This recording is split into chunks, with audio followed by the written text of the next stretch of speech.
The ocean should have been beautiful that night. Calm waves, silver moonlight, the gentle hum of the ship carrying us forward. But as I leaned against the rail, staring into the water, something felt wrong. The sea didn't shimmer. It stared back, black, endless, and watching. My chest tightened as if I had stepped into the gaze of something vast and patient, something older than the ship itself. The laughter of passengers drifted faintly from inside, muffled, distant, like echoes from another world. Out here, though, silence ruled. Even the wind seemed to hold its breath. My skin prickled, the kind of feeling you get when you know you're not alone, though no one stood beside me. I gripped the rail tighter, trying to shake the thought, but the weight of unseen eyes pressed heavier with every second. It should have been just another cruise, music, lights, too much food and drink. But I knew better already. Something was wrong. This wasn't the kind of story that ended with happy photos and souvenirs.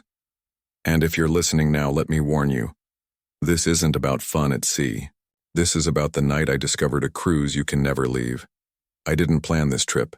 It wasn't on my calendar, wasn't even in my budget. One night, scrolling through late-night ads, a banner flashed across my screen. Luxury cruise 80% off, limited time only. I don't know what possessed me to click, but within minutes I was staring at photos of glittering decks, chandeliers, smiling couples sipping cocktails under the sun. The price was ridiculous, almost laughable, like the universe was daring me. I told myself I deserved a break, some kind of adventure, so I booked it, impulsively, blindly, without hesitation. Only afterward did I notice the strangeness. The company had no reviews, no official history, nothing except a bare-bones website that vanished when I tried to reopen it the next day. I brushed it off. Maybe they were new. Maybe that's why the deal was so cheap. I convinced myself it was just good luck. At first, stepping on board, everything seemed fine. The passengers were overly friendly, almost too friendly, greeting me with wide smiles and eager eyes as if they had been waiting for me specifically. But the staff, well, that was different. I kept noticing empty stations where attendants should have been. Luggage sitting unattended. No captain's voice over the speakers, no crew walking the decks. The ship felt alive with passengers, but strangely hollow, where order should have been. By day, I could almost ignore it. The sun reflected off the water. Music played faintly. Conversations filled the air. It felt, for fleeting moments, like any other vacation. Yet once the sun dipped beneath the horizon, the cracks revealed themselves. The hallways seemed longer, stretching on like mirrors facing each other. No end in sight. Sometimes I would turn a corner and swear I had already been there. Same lights, same carpet, same flickering bulb overhead, and the passengers. Their cheerfulness became unsettling in the quiet of night. Their laughter echoed too loudly, lingering in empty halls where no one stood. I caught glimpses of faces that didn't quite change, smiles that froze too perfectly in place, eyes that followed me just a little too long before snapping away. I should have trusted my instincts then. I should have realized this cruise wasn't meant for people like me. The first night I tried to sleep, I woke to the sound of whispers. At first I thought it was just the wind threading through cracks in the cabin door, but the longer I listened, the clearer it became. Words, not in any language I recognized, rolled together in hushed tones, soft and rhythmic, like the sea itself was speaking just outside my room. I pressed my ear against the wood, holding my breath. The voices faded when I strained to hear, only to surge back when I stepped away. Restless, I slipped into the corridor. It was silent there, no trace of conversation, no footsteps echoing down the endless stretch of carpet. But when I leaned over the railing to look at the water below, something twisted in me. The ocean didn't look right. The waves didn't crash or roll as they should. Instead, they seemed to pulse, rising and falling in perfect unison, each crest bending ever so slightly in my direction. For one chilling second, I could have sworn they were eyes, thousands of dark, shifting eyes, watching me from beneath the surface. I stumbled back, my hand gripping the cold steel of the rail until my knuckles turned white. When I blinked, the illusion was gone. Just water, calm, and endless.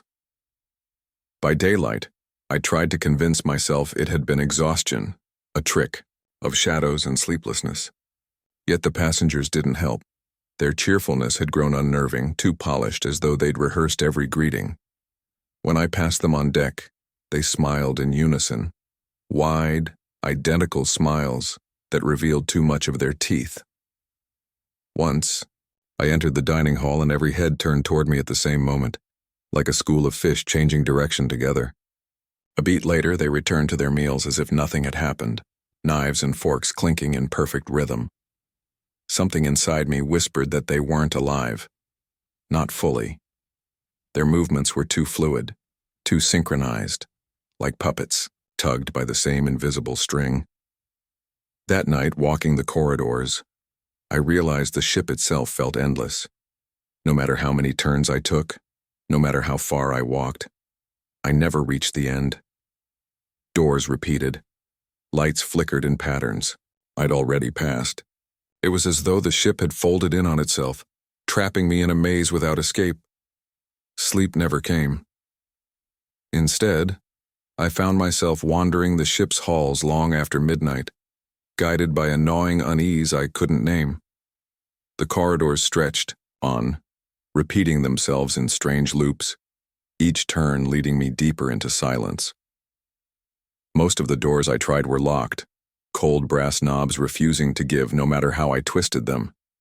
But every so often one would creak open, revealing rooms that felt more like memories than spaces. One chamber was a grand ballroom, chandeliers hanging heavy with dust. Tables were still set with crystal glasses and silver cutlery, though every seat stood empty. Half-eaten cakes and bottles of champagne waited as if their guests had simply stepped away mid-toast.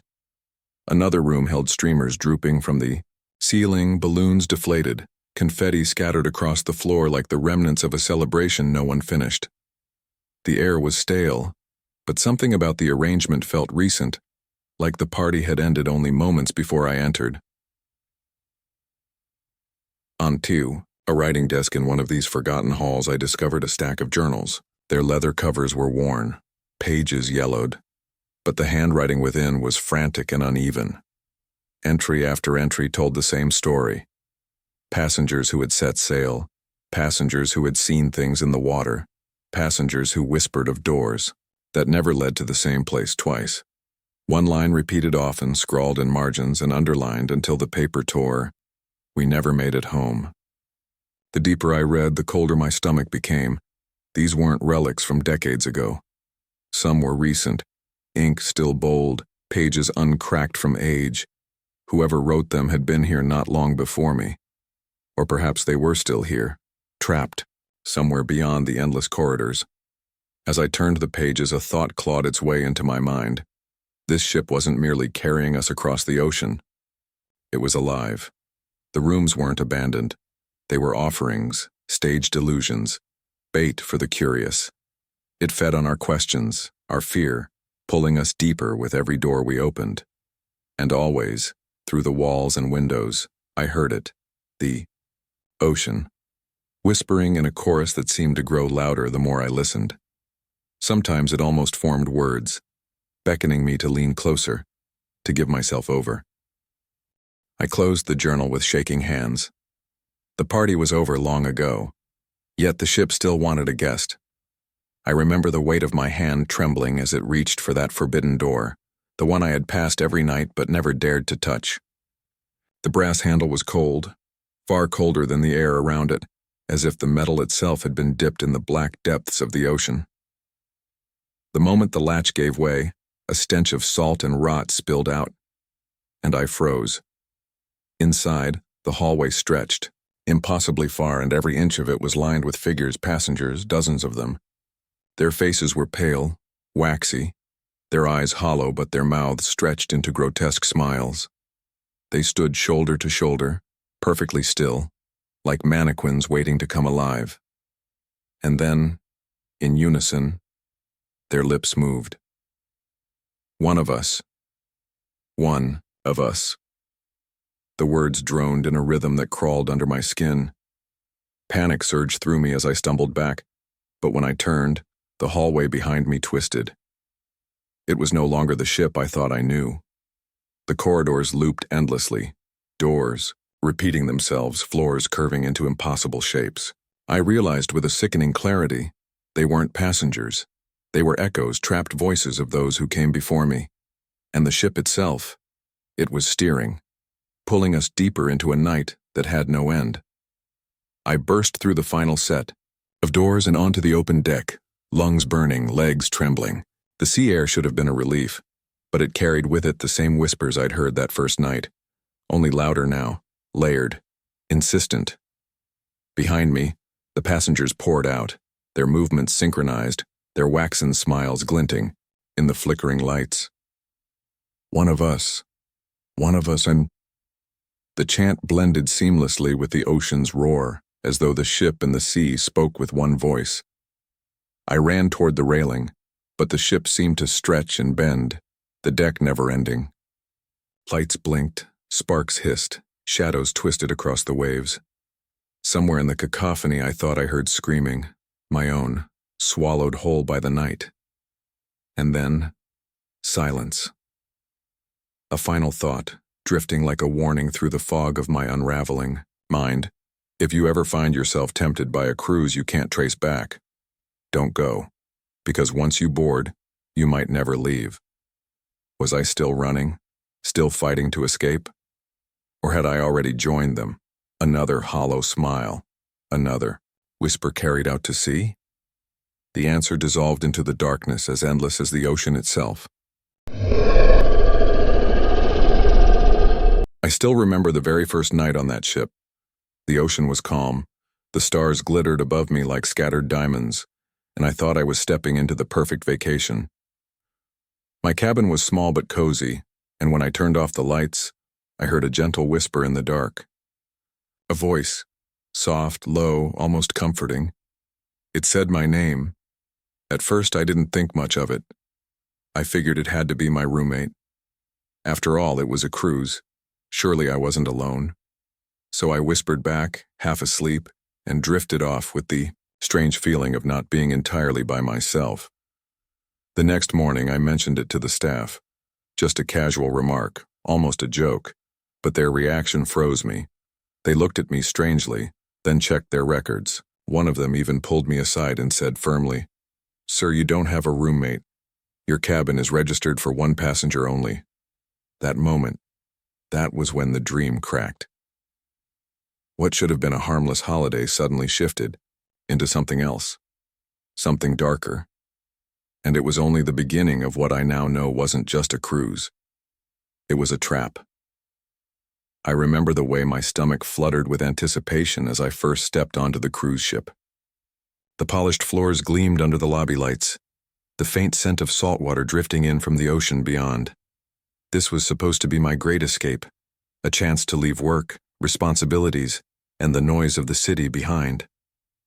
Yet, almost instantly, something unsettled me. For such a massive vessel, the air felt too still, too quiet. Crew members lined the corridors, but when I tried to catch their eyes, they looked away quickly as though acknowledging me might break some unspoken rule. I brushed it off, telling myself I was just imagining things, nerves getting the better of me. I found my cabin, slid the keycard into the slot and stepped inside, only to freeze in the doorway. Someone had clearly been there before me. A half-open suitcase sat on the chair by the desk, its contents spilling out. A shirt hung neatly in the closet. A pair of shoes rested beside the bed, perfectly aligned, as if waiting for their owner to return. For a moment I thought I'd been given the wrong room. Or maybe, just maybe, the cruise had paired me with another solo traveler. That had to be it. Still, I couldn't shake the chill that crawled down my spine. The space didn't feel like mine, it felt claimed. That night, exhaustion dragged me under the covers, but sleep didn't bring peace. Somewhere in the shadows, a voice stirred, low and deliberate. "Don't worry," it whispered. "I'm your roommate." I jolted upright, my heart slamming against my ribs. The room was pitch black, the air thick with silence again. My rational mind scrambled for explanations. Maybe a dream. Maybe a drunken passenger who'd stumbled in by mistake. I told myself not to overthink it, not to ruin the vacation before it even began. Still, as I lay back down, every muscle tense, I couldn't escape the sense that I wasn't alone. The ship rocked gently, lulling me, but the unease dug deeper. Somewhere in that darkness I knew something was watching. Something that shouldn't have been there. The second night should have felt ordinary, the kind of evening where I'd collapse onto the bed, exhausted from exploring the decks and watching the waves stretch into nothingness. But instead, I lay, stiff in the dark, listening. The voice came again, soft, steady, too close to my ear. The ocean keeps them, the ones who never made it home. My stomach tightened. It wasn't a dream. Someone was in here. I sat up, fumbling for the lamp, but the second the light clicked on, silence. The room looked empty. Just my scattered clothes and that untouched suitcase in the corner. The next morning, I approached a uniformed crew member near the dining hall. I asked about the passenger assigned to my room. He blinked at me, utterly confused. "Sir, you booked a private cabin, there's no one else." His polite tone felt rehearsed, but the way he wouldn't meet my eyes made my skin crawl. That night, the whispers grew bolder, threading through the darkness like a net. "Don't leave after midnight. Stay. Stay with me." There was a strange intimacy to it, a possessiveness that made my chest tighten. I pressed my face into the pillow, telling myself it was nothing more than some delusion, maybe the result of seasickness, maybe stress. But deep down I knew better. And of course, I didn't listen. One night, curiosity outweighed fear. I slipped out after midnight, the hallway eerily long and impossibly quiet. The lights hummed above me, stretching into the distance like a tunnel. That's when I saw them, shadows moving, human shapes gliding along the walls, though no one was there. My footsteps slowed as faint music drifted through the air. I followed it until I reached the grand ballroom. Its double doors were locked, yet behind them came muffled laughter, the clink of glasses, the rhythm of a celebration that shouldn't exist. I pressed my ear against the wood, my breath fogging, in the cold draft seeping through the cracks, and then, clear as if standing right behind me, the whisper came again. "I told you not to leave." My blood froze, because this time I wasn't inside the room, and yet the voice followed me anyway. Curiosity became stronger than fear. The next evening, when the hallways were empty and the ocean's breath seemed to hush against the walls, I pushed open the heavy ballroom doors. The room was vast, suffocating in silence. Chandeliers hung overhead, their crystals dulled with dust. Long tables stretched into the dark, still dressed in linens that had yellowed with age.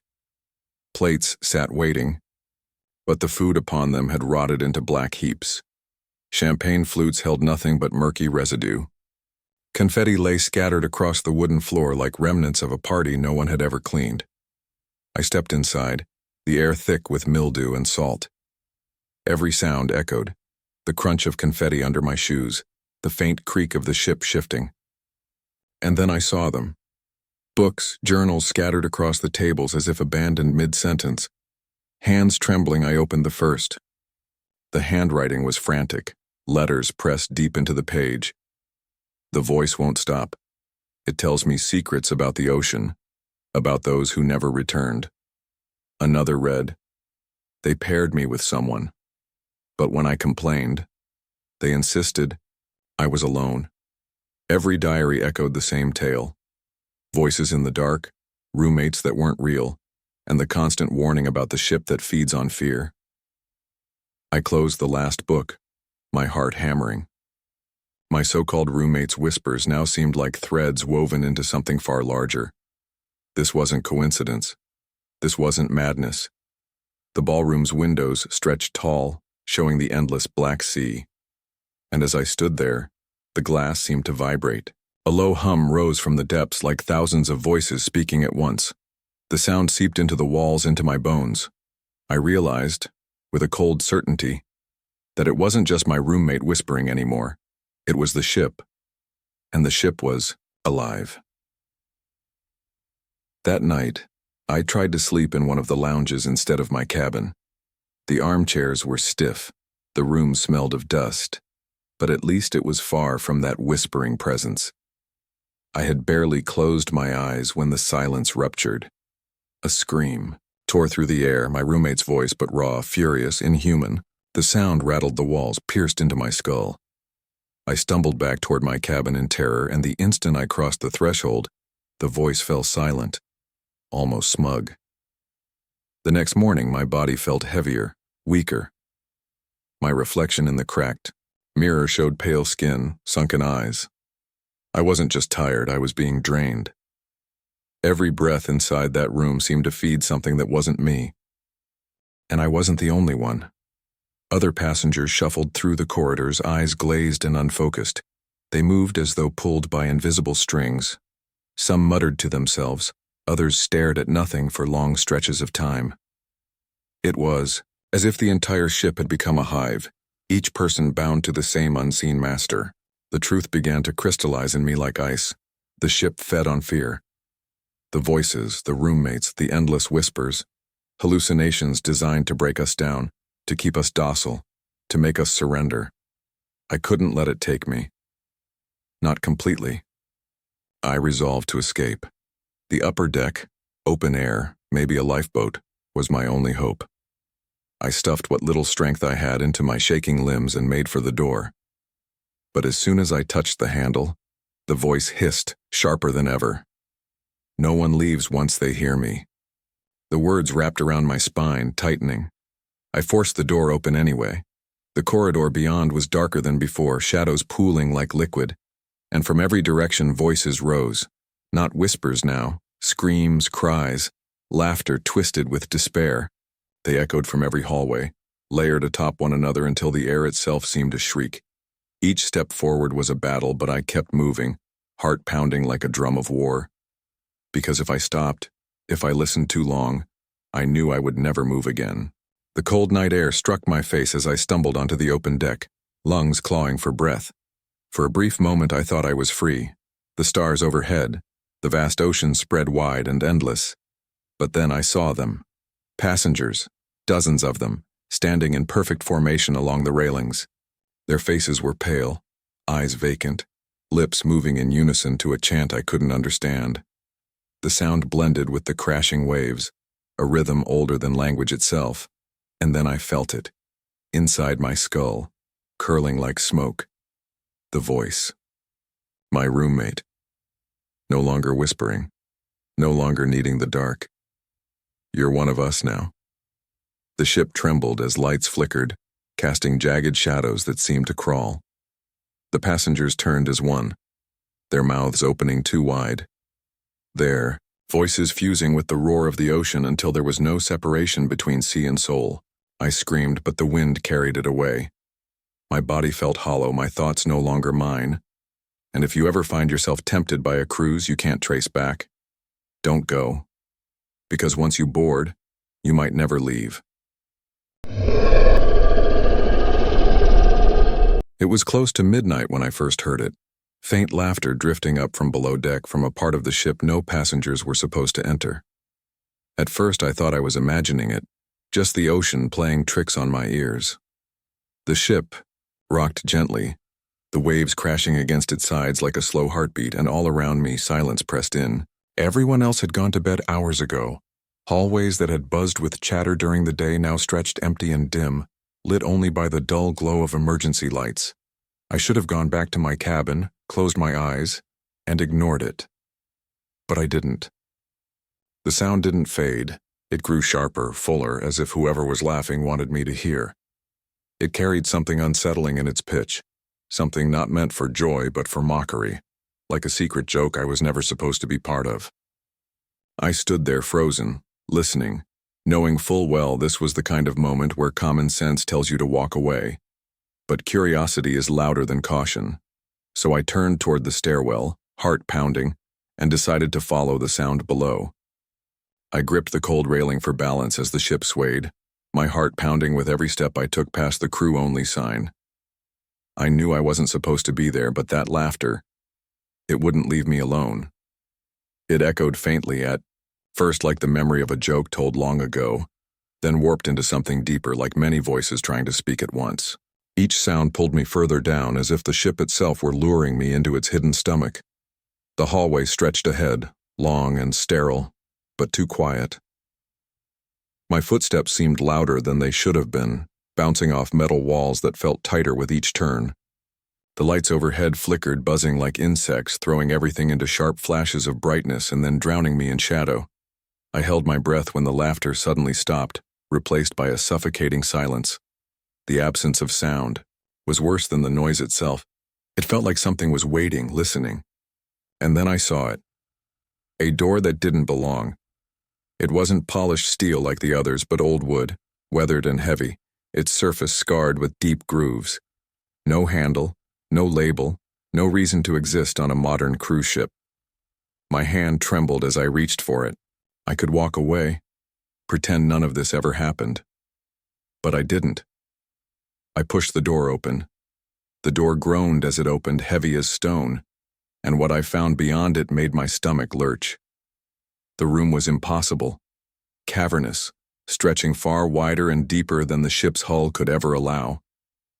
The walls were curved, pulsating faintly as though they were alive, like I had stepped inside a lung that was breathing around me. A damp heat rolled through the space, thick with the scent of salt and rust. At first I thought it was empty. Then I saw them, passengers, familiar faces from the upper decks, people I'd seen at dinner by the pool, laughing at the bar. They stood in a circle, shoulder to shoulder, their eyes wide and glassy. Their laughter rang out, but it wasn't laughter anymore. It was too sharp, too synchronized, like a single sound spilling from many throats at once. Every chuckle vibrated in my bones, and then I spotted them. My cabin roommate, the person I had shared casual conversation with just hours before. Now, standing among the circle, lips barely moving as they whispered in my direction, "Come closer, join us." Their voice slithered beneath the laughter, softer but clearer as if it was coming from inside my head.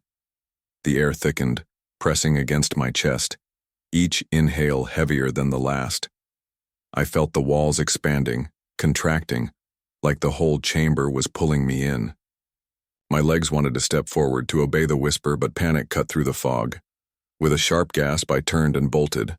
I slammed the wooden door shut behind me, my hands shaking, heart hammering in my throat. But the sound didn't stay in that impossible chamber. The laughter followed me, spilling into the silence of the hallway. And even when it stopped echoing off the walls, it kept going. Inside my head. I stumbled back to my cabin, lungs burning from the sprint, though I couldn't shake the sense that something had followed me. The corridor was empty, silent, but the silence felt staged like a held breath. When I opened the door, unease tightened around me. Nothing looked quite right. The furniture wasn't where I'd left it. The chair angled slightly toward the bed. The desk pressed closer to the wall. My suitcase half unzipped when I knew I had closed it. Small changes, subtle but enough to twist the air into something wrong. My roommate was gone. Their bunk was made, tucked tight as if it had never been slept in. No clothes, no shoes by the bed, just absence, clean and deliberate. Then the knocking started. Soft at first, like fingers politely testing the wood. I froze. Another knock, sharper, followed by muffled laughter. It seeped through the cracks in the door, that same jagged chorus I'd fled from earlier. I pressed my ear against the frame, forcing myself to look down the hallway. When I yanked the door open, nothing. The corridor stretched on, empty, humming faintly with the ship's engines. But the laughter lingered, a residue in my skull. I closed the door quickly, heart rattling. Questions gnawed at me. Had I imagined that cavernous room? The circle of passengers? My roommate whispering for me to join? Maybe exhaustion was warping everything. Maybe the ship itself was playing tricks on me. Sleep came in fragments. I dreamt of water rising. My cabin swallowed whole, salt pressing into my lungs as voices called from beneath the waves. They didn't sound cruel, but coaxing, insistent, chanting in a rhythm older than language. I sank deeper and deeper until the chanting was all I knew. I woke with a start, chest aching, sheets damp with sweat. But it wasn't sweat that froze my blood, it was the sound of dripping. On the floor by my bed, a trail of wet footprints gleamed in the dim light. They led from the cabin door straight to where I lay. And they weren't mine. I ran to the crew deck hoping to find someone, anyone who could explain the madness. But each face I met was unnervingly calm, almost too polite.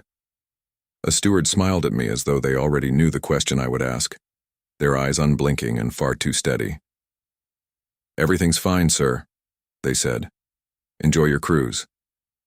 I tried pressing further, my voice cracking, but their smiles never wavered, and their words dissolved into polite nonsense.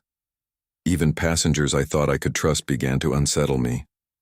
In the dining hall, friends laughed mid-sentence, voices stretching unnaturally, sliding into that jagged mechanical cadence. During the lifeboat drill, the same hollow chuckles echoed off the deck, bouncing and bending around me. When I tried to follow the announcements over the intercom, I could swear the voice blended with laughter, the cheerful captain's tones warping into something sinister. Everywhere I turned, the sound followed, stitched into the ship itself.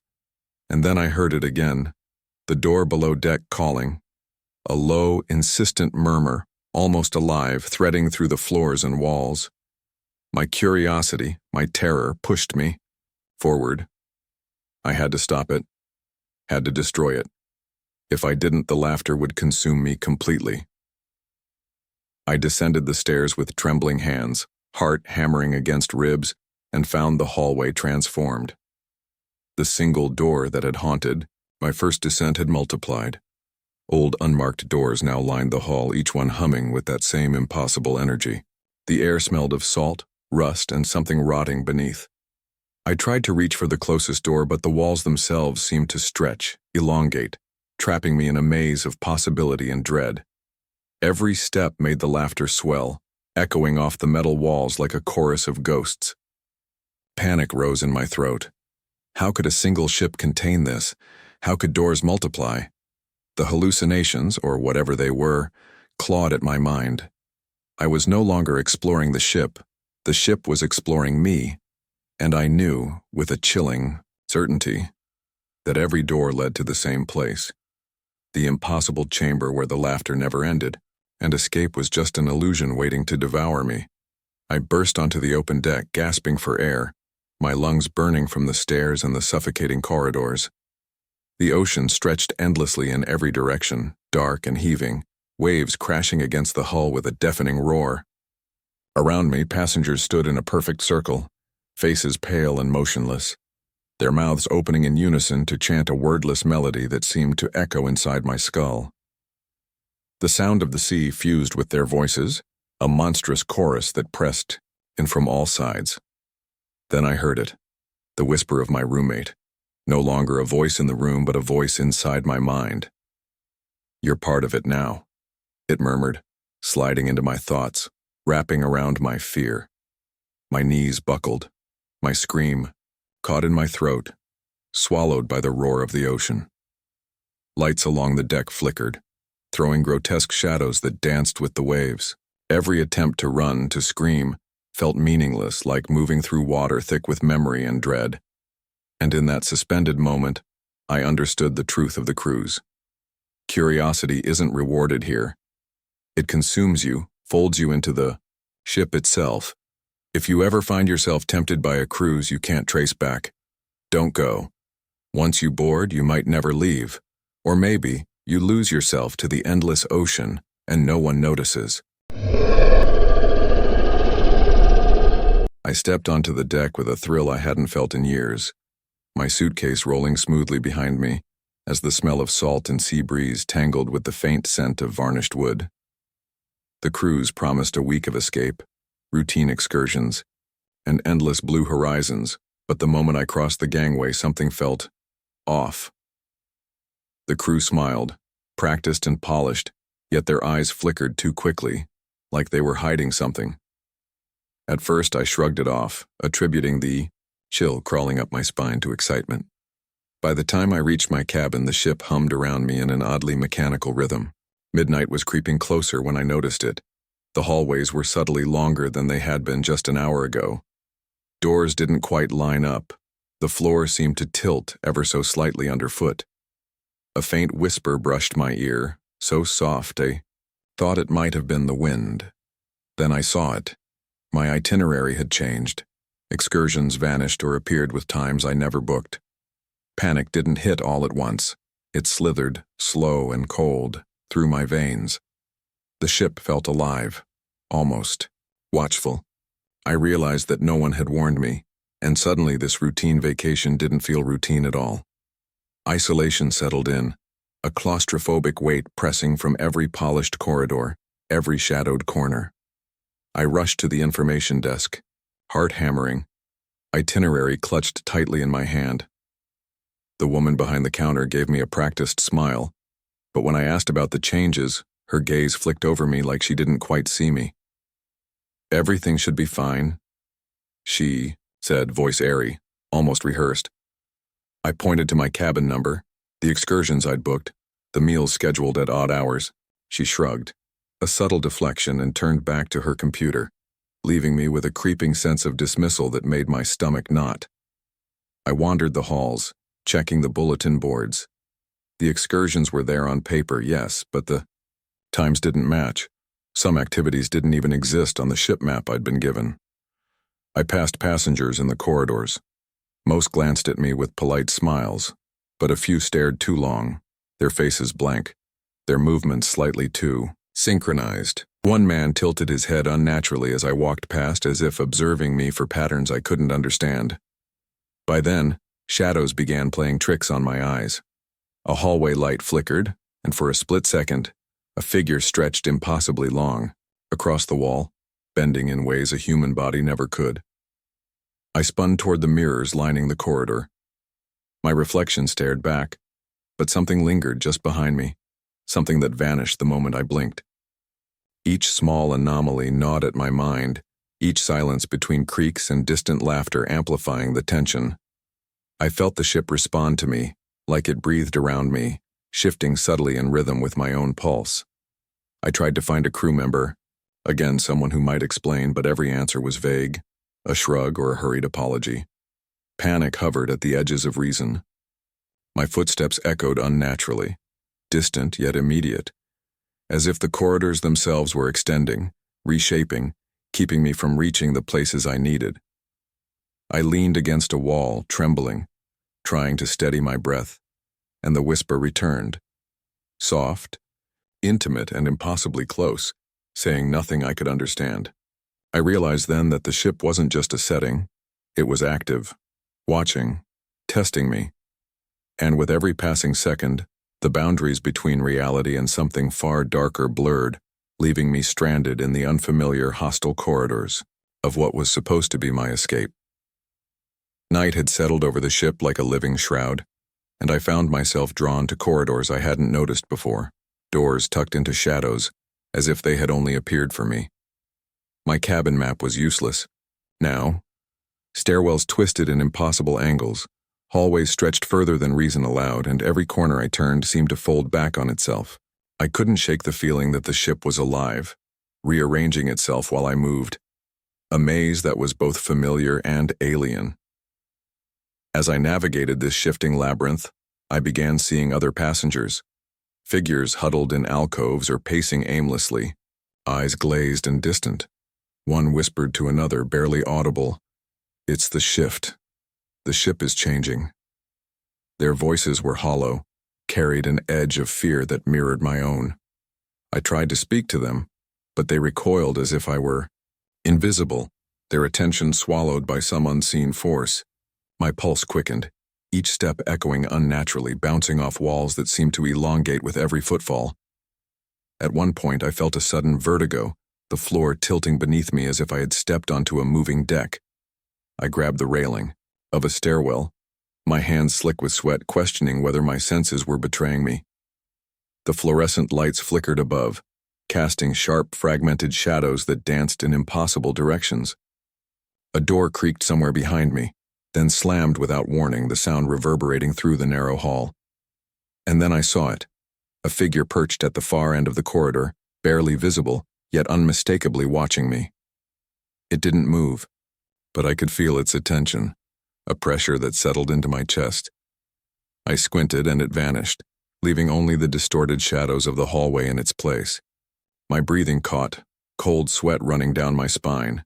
Every instinct screamed to turn back, but the layout no longer offered familiar exits. The ship itself seemed to close in, corridors stretching endlessly, staircases looping impossibly, doors appearing and disappearing at will. I realized that I was no longer simply exploring a ship. I was navigating a living entity aware of me, testing me, and perhaps punishing me. Reality felt fluid, and I couldn't trust my eyes or my mind. Something was in the darkness, watching, patient and waiting for me to make a mistake. I stumbled upon a door tucked behind a narrow stairwell I had never noticed, its frame almost hidden in shadow. Pushing it open revealed a lounge frozen in time. Chairs were toppled, drinks half spilled, and personal items left mid-use. Books open on pages no one would ever return to. Phones lying face down as if their owners had simply vanished. My stomach churned as I moved among the remnants, the silence pressing in, punctuated only by the soft groan of the ship settling against the waves. It felt wrong, as though I had uncovered a secret the crew wanted buried, a trace of those who had crossed paths with this place and never returned. As I examined the scattered belongings, patterns emerged. Excursions and meal schedules, cabin numbers, and times were eerily repeated, forming sequences that hinted at something deliberate. The ship wasn't randomly shifting. It was orchestrated, its strange itinerary changes part of a dark design I could barely comprehend. My hands trembled as I returned to my cabin, hoping for a glimpse of normalcy, only to find the condensation on my mirror forming words I couldn't ignore. You shouldn't be here. My reflection stared back at me, wide-eyed and pale. But the voice of the message seemed to seep into my mind, a warning carved from the cold fog of the room. Panic set in, thick and heavy, and I grabbed my bag, rushing for the deck, certain that escape was near. But as I stepped out, the familiar horizon had vanished. The ship's course had shifted, cutting me off from any recognizable route, the ocean stretching endlessly with no landmarks, no port in sight. Waves crashed against the steel hull with a metallic clang that made the air taste of iron, while lights flickered above, throwing long, jagged shadows across the corridors and decks. Every step I took felt mirrored, distorted, as though the ship itself anticipated my movements, guiding me toward its unseen will. I pressed my palms to the railing, the salty spray mingling with a chemical tang I couldn't place. My mind spun with questions, the logic I clung to slipping like water through my fingers.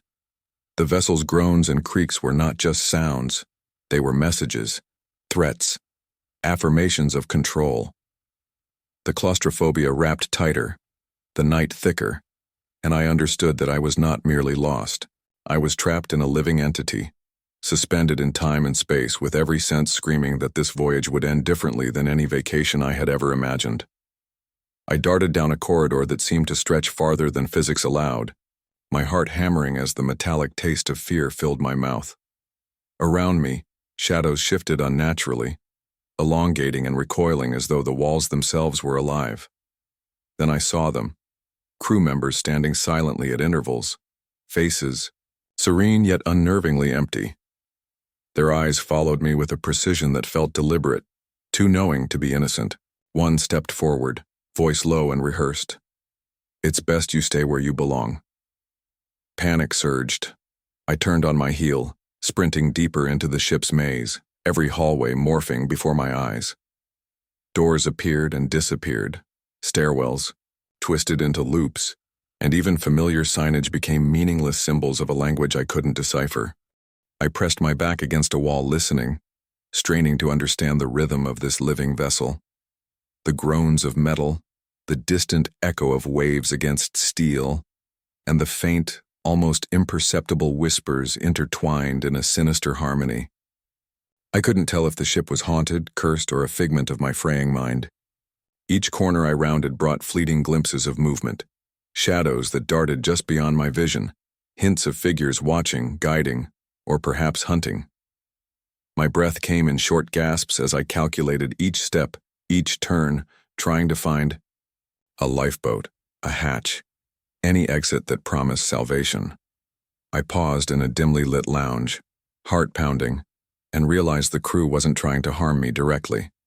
They were agents of the ship itself, complicit in its labyrinthine control. The reality of the vessel as an entity sank into me like ice in my veins. I moved again, every motion deliberate yet frantic, alternating between quiet observation and desperate bursts of speed, chasing safety that seemed to dissolve before my eyes. Finally, I glimpsed what could be a lifeboat hatch, illuminated by a faint green glow. I ran toward it, limbs trembling, senses screaming in unison, only to find the corridor behind me had shifted. I was back where I had started, the ship's layout mocking my effort. Every instinct screamed that escape was possible, yet impossible, a paradox wrapped in steel and darkness. My mind raced, trying to reconcile logic with the creeping terror that the vessel itself was alive, aware, and perhaps indifferent to my survival. In that moment, I understood the cruel reality. I wasn't just a passenger. I was a part of the ship's design, trapped in its shifting corridors with no certainty of freedom. I burst onto what I thought was an open deck, the night air whipping against my face, the sound of waves crashing against the hull ringing like a promise of freedom. My chest heaved, lungs burning, and for a heartbeat I allowed myself to believe I had finally escaped the ship's suffocating grip. The horizon seemed endless, yet familiar. Relief surged, fleeting and fragile. But as I stepped forward, the deck shifted beneath me, the railing bending oddly, the lights flickering with a rhythm I had come to recognize. The exit led me back to the same corridor where my journey had begun, the same eerie silence greeting me. Panic clawed at me, raw and unrelenting. The ship was not a vessel. It was a predator, sentient and patient, looping its victims through endless corridors and stairwells. Behind me, I thought I saw movement, shadows gathering, shapes that hinted at the crew or something far older, far darker, watching, waiting for the next misstep. I stumbled backward, heart hammering, the salty metallic tang of fear thick in the air. Somewhere deep inside, I knew this wasn't over. And then, just as suddenly as the illusion of safety appeared, I was swallowed again into the maze, the boundaries between reality and nightmare dissolving. Somewhere, another passenger would soon hear the whispers, see the shadows, and step aboard. The cruise would claim them, as it had me, leaving only questions and the cold, unending hum of the sea.